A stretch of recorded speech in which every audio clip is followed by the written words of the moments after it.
আমাদের ফার্স্টে যে কাজটা করতে হবে, রিডিং স্পিডটার যে ওয়ার্ড কাউন্টস এটা বাড়াইতে হবে। লিখে রাখো, খুব ইম্পর্টেন্ট। ওয়ার্ড কাউন্ট দেখি ভাই বুঝি নেই, নিউজ পেপার পড়বো না, বাইরের কোনো খবর এখন দরকার নাই, কি হচ্ছে আপাতত 2 মাসের জন্য কোন দেশে কোথায় বাংলাদেশে কোনো দরকার নাই।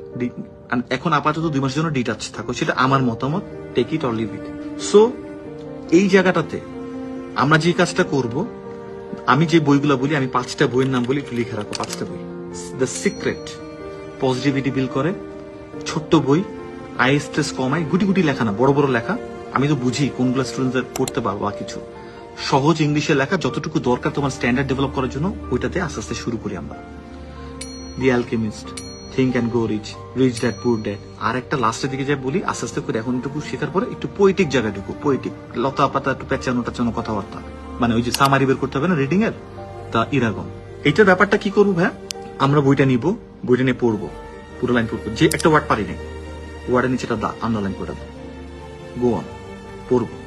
আবার একটা ওয়ার্ড পারিনি, এমন কোন ওয়ার্ড যদি একটা সেন্টেন্সও থাকে যে পারিনি, একটা ডান দিয়ে দেবো, বাট আমরা বাকিগুলো আন্ডারস্ট্যান্ডিং এর সাথে একটা পেজ পড়লাম। এবার ঘড়ির দিকে তাকাবো, এই পেজটা পড়তে প্রথমে দেখবো এই পেজের ভিতরে কতগুলো শব্দ আছে। এগুলো হচ্ছে গিয়ে ব্যাপার, ক্যামব্রিজ বই সলভ করা ব্যাপার না, যেটা ব্যাপার সেটাই বলতেছি, ইম্পর্টেন্ট।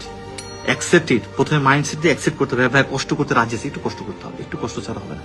এবং এটা শুধুমাত্র আইএসের জন্য, নেক্সটে মাস্টার্স করবা, দেশের বাইরে কাজ করবা, অনেক বড় বড় কিছু হবে ইনশাল্লাহ, প্রত্যেকটার জন্য কাজে লাগবে। এর জন্য গল্পের বই তো আমি পড়াতে চাই, অভ্যাস করাতে চাই, এটা একটা উসিলা হয়ে গেল আর কি। সো আমি ভাইয়া এখন এই পেজটা পড়লাম, এখানে 200টা ওয়ার্ড ছিল, ধরো 200টা ওয়ার্ড পড়তে পুরো বুঝতে আমার 5 মিনিট সময় লেগেছে। That's your speed. এটাই কেউ বলো না এখন পর্যন্ত।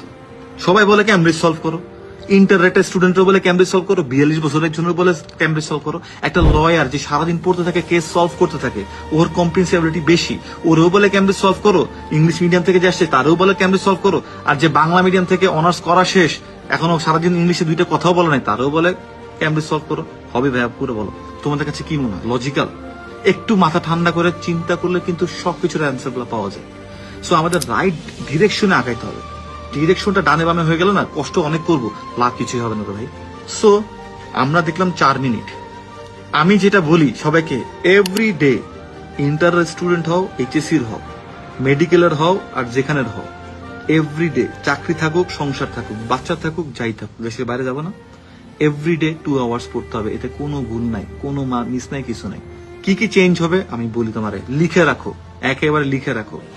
তুমি প্রথম দিন 200 ওয়ার্ড একটা পেজ পড়তে 4 মিনিট নাও, তুমি তারপরের দিন 190টাতে তুমি 4 মিনিট নিবা, অথবা 4 মিনিটে তুমি 212টা করবা হয়তোবা, আমি জাস্ট একটু ম্যাথমেটিক্যালি বলতেছি। তারপরের দিন তোমার একটা পেজ পড়তে হয়তোবা 3 মিনিট 40 সেকেন্ড লাগবে। তারপরের দিন তুমি যখন পড়বা তখন 3 মিনিট 35 সেকেন্ড লাগবে। তুমি তারপরের দিন পড়বা, তুমি এইভাবে করে যখন তুমি 2টা মাস পড়বা, লিখে দিতে পারি, তুমি দেখবা যে তোমার সেই 200 ওয়ার্ড পড়তে এখন 2 মিনিট লাগতেছে। পড়েই বুঝে ফেলতেছো। নাও গো ফর ক্যামব্রিজ।